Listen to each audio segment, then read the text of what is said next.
নমস্কার বন্ধুরা, welcome to my channel বিজেস creation of food and paper. আশা করি আপনারা ভালো আছেন, সুস্থ আছেন।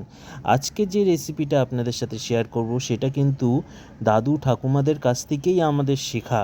আজকালকার দিনে ছেলেরা তো এইসব ছেলেমেয়েরা সবই এসব খাওয়া ভুলে গেছে।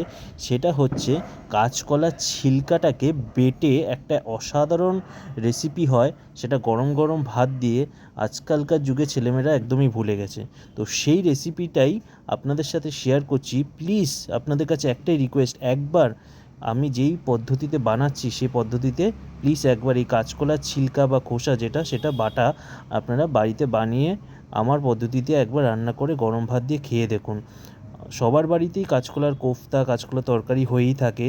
তো তখনই কাঁচকলার ছিলকাগুলোকে না ফেলে এরকম একটা চটজলদি, বেশিক্ষণের না, 3 থেকে 4 মিনিট সময় লাগে জিনিসটা পুরো রেসিপিটা তৈরি করতে। তো প্লিজ আমার এটা একটা রিকোয়েস্ট রইল আপনাদের কাছে, আপনারা প্লিজ কমেন্ট করে আর যারা জানে তারা প্লিজ কমেন্ট করে জানাবেন আপনারা কীভাবে এটা করেন। আমি কিভাবে রান্না করি সেটাই আপনাদের সাথে শেয়ার করলাম। আপনারা যদি অন্য কোনো পদ্ধতিতে করেন সেটাও আমার সাথে কিন্তু শেয়ার করতে পারেন। তো আপনাদের পদ্ধতিতেও আমি এই রেসিপিটা রান্না করে ট্রাই করতে পারি। তো এবার চলুন দেখা যাক কীভাবে আমি এটাকে তৈরি করছি।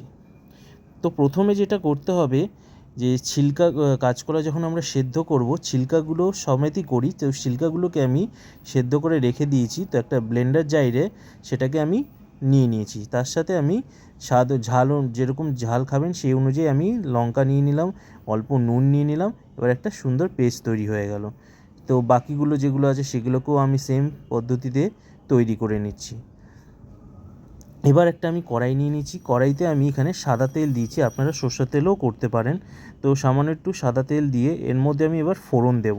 ফোড়নটা হবে কালো জিরে আর শুকনো লঙ্কার। কালো জিরে আর শুকনো লঙ্কার ফোড়ন দেব। এটাকে আমি কয়েক সেকেন্ড একটু ভেজে নেব। কয়েক সেকেন্ড ভেজে নিয়ে যে পেস্টটা আমি তৈরি করেছিলাম কাঁচকলার ছিলকার দিয়ে, কাঁচা লঙ্কা দিয়ে, নুন দিয়ে, সেই পেস্টটা এখন আমি এখানে অ্যাড করব।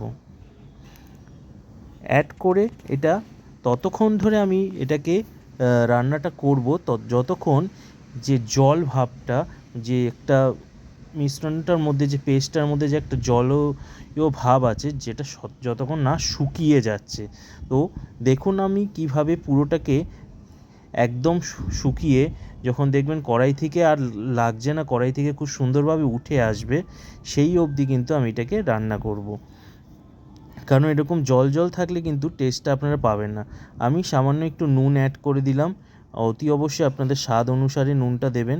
এই দেখুন কি সুন্দর কড়াই থেকে উঠে আসছে।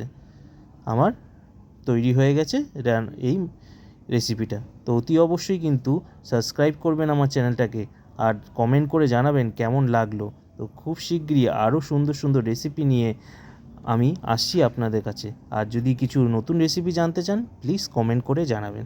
তো ভালো থাকুন, সুস্থ থাকুন, সবাইকে ভালো রাখুন। টাটা।